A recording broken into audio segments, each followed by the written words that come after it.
আমি আহি পালোহি নিমাতী ঘাট আৰু নিমাতী ঘাটত আমি টিকেটৰ কাৰণে লাইন ধৰি এনেদৰে টিকেট কাটি আমি ইতিমধ্যে মাজুলীৰ ফালে ৰাওনা হৈছোঁ।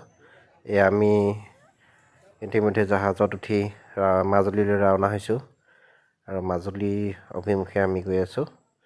কিমান এনেধৰণে আহি মাজে মাজে ব্ৰহ্মপুত্ৰৰ নৈশিক পৰিৱেশ উপভোগ কৰিছোঁ। তাৰপিছত আমি লাহে লাহে মাজুলীলৈ যাত্ৰা কৰিছোঁ। ইতিমধ্যে আমি প্ৰায় 45 মিনিট 1 ঘণ্টাৰ পাছত আমি প্ৰায় কমলাবাৰী ঘাটত নামিবলৈ সাজু হৈছোঁ আৰু আমাৰ জল পৰিবহণ বিভাগৰ নিৰ্দেশ মৰ্মে আমি এয়া লাইফ জেকেট পিন্ধি লৈছোঁ আৰু ইতিমধ্যে আমি মাজুলীলৈ আহি পালোহি। ইতিমধ্যে আমি উপস্থিত হৈছোঁহি উত্তৰ কমলাবাৰী ৰাসস্থলীত আৰু এয়া লাইটৰ এক আলোকসজ্জাৰে কি ধুনীয়াকৈ সজাই পৰাই তুলিছে। আৰু ইতিমধ্যে আমি উত্তৰ কমলাবাৰী সত্ৰৰ বহাত আমি ৰুম ল'লোঁ আৰু ৰুম লৈ আমি ইতিমধ্যে সন্ধিয়া হৈছে আৰু লগে লগে আমি ভাত এসাঁজ খাই ল'লোঁ। একে শুদ্ধ নিৰামিষ আহাৰ, 12 ধৰণৰ ভাত, দালি আৰু ৰঙালাও, আলু, মটৰ ইত্যাদিৰ চব্জি। ইতিমধ্যে আপোনালোকে দেখিছে বিভিন্নজনে এনেধৰণে উত্তৰ কমলাবাৰীত খাদ্য গ্ৰহণ কৰি আছে আৰু বিদেশী পৰ্যটকসকলেও খাদ্য গ্ৰহণ কৰি আছে। ইতিমধ্যে আমি ৰাস আৰম্ভ হ'বই, আমি তালৈ লগে লগে যাবলৈ ওলাইছোঁ। এয়া দেখিছে আপোনালোকে যে আজি মাজুলীৰ বুকুত অনুষ্ঠিত হোৱা শ্ৰী শ্ৰী কৃষ্ণ ৰাস মহোৎসৱে কেৱল মাজুলীৰ জনগণকেই নহয়, অসমৰ জনগণকেই নহয়, ভাৰতবৰ্ষৰ বিভিন্ন ৰাজ্যৰ লগতে বিদেশৰ নাগৰিকসকলকো এই মহাস্থানলৈ অহাৰ ক্ষেত্ৰত বিশেষভাৱে অনুপ্ৰাণিত কৰিছে আৰু তেখেতসকলে ভক্তিৰস পান কৰাৰ নিমিত্তে এই মাজুলীৰ পবিত্ৰ ভূমিত পদাৰ্পণ কৰিছে।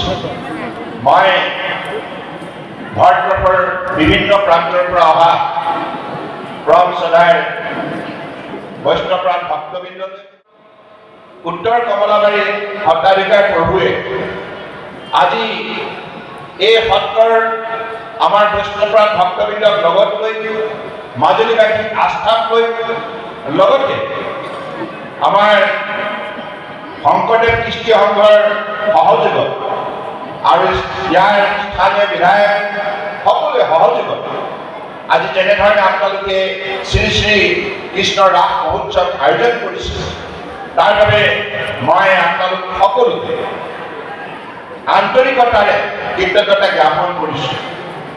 আৰু সত্ৰাধিকাৰ প্ৰভুৰ ঠিকেই কৈছে, মই তেখেতক আজি কিছু বছৰ আগতে কৈছিলোঁ যে ইয়াৰ মাত্ৰাটো বৃদ্ধি কৰিব লাগে, কাৰণ ইয়াৰ শ্ৰীবৃদ্ধি হ'লে এই শ্ৰী শ্ৰী কৃষ্ণ ৰাস মহোৎসৱৰ শ্ৰীবৃদ্ধি কৰাৰ দায়িত্ব আমাৰ আছে আৰু থাকিব, কাৰণ আমি সকলোৱে কৃষ্ণ ভক্ত আৰু ভগৱান কৃষ্ণৰ আশীৰ্বাদ লৈ আমি জীৱন যাত্ৰা সফল ৰূপ দিয়াৰ বাবে প্ৰয়াস কৰোঁ। আৰু কৃষ্ণ ৰাস মহোৎসৱত অংশগ্ৰহণ কৰিলে মানুহৰ মনৰ মলিনতা নাইকিয়া হৈ যায়, বিশুদ্ধ মন লৈ শক্তিশালীভাৱে মানুহে জীৱনৰ বাটত সফলতা অৰ্জন কৰে। যদি ভগৱান কৃষ্ণই সেই শক্তি পৃথিৱীৰ বুকুত প্ৰদান কৰি আহিছে আৰু কেৱল মানুহকেই নহয়, সকলো প্ৰাণীক ভগৱান কৃষ্ণই সেই শক্তি প্ৰদান কৰি আজি পৃথিৱীৰ বুকুত এই নক্ষত্ৰ, এই পৃথিৱী ধৰিত্ৰী আই বুকুত আমি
Bilang aku, oh, salah.